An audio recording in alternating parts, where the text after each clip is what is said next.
তিনটা কাজ, একজন মানুষ, আর মাস শেষে শূন্য। এই জায়গায় কি আপনি কখনো দাঁড়িয়েছেন, যেখানে সকাল থেকে রাত পর্যন্ত দৌড়াচ্ছেন, কিন্তু আয়নায় তাকালে মনে হয় আগের জায়গাতেই আছেন? আজকের গল্পটা এমন একজন মানুষের, যে ভেবেছিল বেশি কাজ মানেই বেশি সাফল্য, কিন্তু জীবন তাকে অন্য একটা সত্য শিখিয়েছিল, খুব চড়া দামে। সে থাকত কুমিল্লার একটা জেলা শহরে, বয়স তখন ২৯। ছোট্ট একটা ভাড়া বাসা, স্ত্রী, ১ বছরের বাচ্চা, আর কাঁধে পুরো পরিবারের ভার। বাবা রিটায়ার্ড, মা অসুস্থ, ছোট ভাই পড়ছে, তার পড়ার খরচও এই ছেলের হাত থেকে যায়। সে একা, কিন্তু স্বপ্ন ছিল বড়। তাই সে শুরু করল একটানা একসাথে ৩টা কাজ। শহরের বাজারে একটা ছোট পোশাকের দোকান, ফেসবুকে অনলাইন রিসেলিং, আর বিকেলে ২টা টিউশনি। মাথায় ছিল ৩টা চললে ৩ গুণন আয়, কিন্তু সেই অঙ্কটা শুধু কাগজেই মিলেছিল। প্রথম ৩ মাস সে টিকে রইল কোনো রকমে। সকাল ৭টায় উঠে দোকানের মাল গোছানো, দুপুরে অনলাইনে অর্ডার ম্যানেজ করা, বিকেলে টিউশনি, রাতে হিসাব মেলানো। ঘুম ৬ ঘন্টাও হতো না। স্ত্রী বলতো, একটু বিশ্রাম নাও। সে বলতো, আর কিছুদিন। কিন্তু সেই আর কিছুদিন আর শেষ হচ্ছিল না। দোকানে কাস্টমার আসতে, কিন্তু সে থাকতো না। অনলাইনে অর্ডার আসতে, কিন্তু ডেলিভারি দিতে দেরি হতো। টিউশনিতে পড়াতো, কিন্তু মাথায় থাকতো দোকানের চিন্তা। ৩টা কাজ চলছিল, কিন্তু কোনোটাই ঠিকমতো চলছিল না। ৬ মাস পর সে হিসাব বসালো। ৩টা কাজ মিলিয়ে মাসে আয় হচ্ছিল ১৮ থেকে ২২ হাজার টাকা। খরচ বাদ দিলে হাতে থাকত ১২,০০০। ৩টা কাজের বিনিময়ে সে অনেকক্ষণ চুপ করে বসে রইল। হিসাবের খাতাটা বন্ধ করল, কিছু বলল না। কিন্তু ভেতরে ভেতরে সে বুঝতে পারছিল কিছু একটা ঠিক নেই।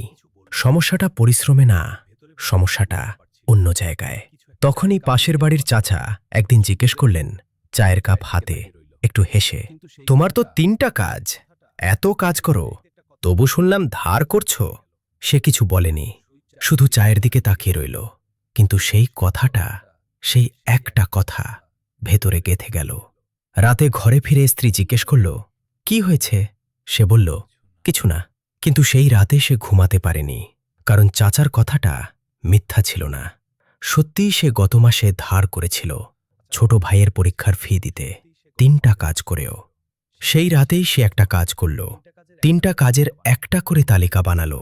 কোন কাজে কত সময় দিচ্ছে, কোন কাজ থেকে কত আসছে, কোন কাজে তার আসলে মন বসে। তালিকাটা দেখে সে থমকে গেল।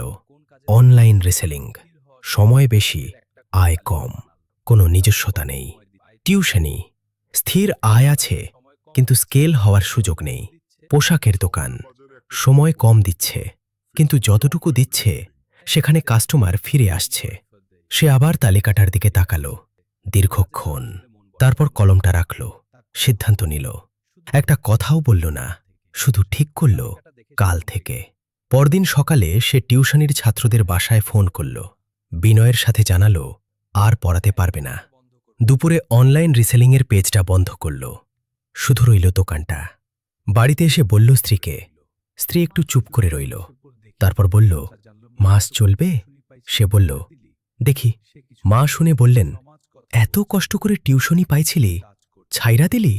চাচা জানল, বলল, ব্যবসা বোঝে না, তাই এইসব করে। সে কিছু বলেনি, সমাজ কথা বলছিল, সে কাজ করছিল। দোকানে এখন সে পুরো সময় দিতে পারছে। কাস্টমার এলে সে থাকে, মাল আসলে সে নিজে দেখে, কোন পোশাক বেশি চলে সে বোঝে, কোন সাপ্লায়ার ভালো দেয় সে জানে। আস্তে আস্তে একটা জিনিস হতে লাগলো, কাস্টমার বাড়তে লাগলো, মুখে মুখে নাম ছড়িয়ে পড়ল। পাশের মহল্লা থেকেও মানুষ আসতে লাগলো। ৬ মাসের মাথায় আবার হিসাব বসালো সে। এবার কিন্তু অন্যরকম হিসাব। দোকান ভাড়া গেছে, ২জন কর্মীর বেতন গেছে, মাল কেনার খরচ গেছে। সব বাদ দিয়ে হাতে থাকছে ৩৫,০০০-এর বেশি প্রতি মাসে নিজের। সে খাতাটা বন্ধ করল, এবার কিন্তু হাসি মুখে। ১৮ মাস আগে ৩টা কাজ করে ১২,০০০, আজ একটা কাজ করে ৩৫,০০০। পার্থক্যটা কাজের সংখ্যায় না, পার্থক্যটা সিদ্ধান্তে। একদিন সেই চাচাই দোকানে এলেন, নাতনির জন্য পোশাক কিনতে। দোকানে তখন ভিড়, সে ব্যস্ত। চাচা কিছু বললেন না, শুধু পোশাক কিনে চলে গেলেন। সে দেখল, কিন্তু কিছু বলল না, শুধু হালকা একটু হাসল।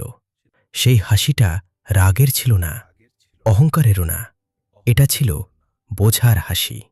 যে মানুষটা একসময় বলেছিল ব্যবসা বোঝে না, সে এখন সেই ব্যবসা থেকেই কিনছে। এই গল্প থেকে 3টা কথা মনে রাখুন। 1. বেশি কাজ মানেই বেশি আয় না। সঠিক কাজে সঠিক মনোযোগ, এটাই আসল অঙ্ক। 2. ছেড়ে দেওয়াটাও একটা সিদ্ধান্ত, এবং অনেক সময় সেটাই সবচেয়ে সাহসী সিদ্ধান্ত। 3. বিক্রি আর লাভ এক জিনিস না। যে এই পার্থক্যটা বোঝে সে টিকে থাকে, যে বোঝে না সে শুধু ব্যস্ত থাকে। যে মানুষটা 3টা কাজ করেও 12,000-এ আটকে ছিল, সে একটা কাজ বেছে নিয়ে 35,000 নেট লাভে পৌঁছেছে। দোকান ভাড়া, কর্মীর বেতন, সব খরচ বাদ দিয়ে টাকাটা বাড়েনি, শুধু ঘুম বেড়েছে, পরিবারকে সময় দিতে পারছে, আর নিজের উপর বিশ্বাসটা সেটা ফিরে এসেছে। পরিশ্রম কমেনি, কিন্তু পরিশ্রমটা এখন একটা জায়গায় পড়ছে।